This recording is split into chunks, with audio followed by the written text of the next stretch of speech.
The U.S. Deputy Secretary of State Kurt Campbell has said that Washington will prefer to recruit more STEM students from India and not China. The move comes amid growing security concerns in the U.S.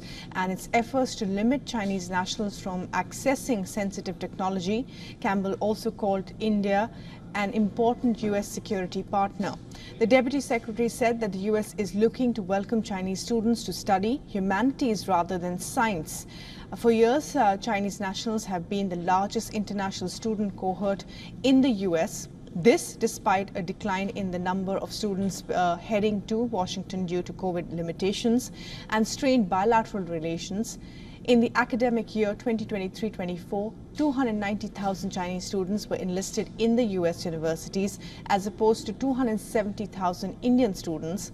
Experts claim that the security friction between Washington and Beijing has subjected Chinese students to unwarranted discrimination.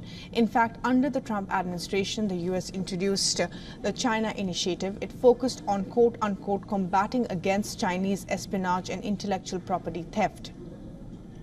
The initiative was brought to an end over concerns of racial profiling of Asian Americans. This after Joe Biden was elected president. Campbell said that under the Biden administration, U.S. universities made careful attempts to provide higher education to Chinese students while being careful of sensitive places like labs and if activities of quote-unquote some Chinese students.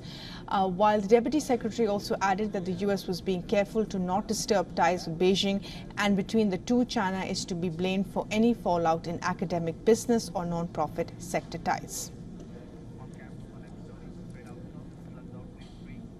For all the latest news, download the WION app and subscribe to our YouTube channel.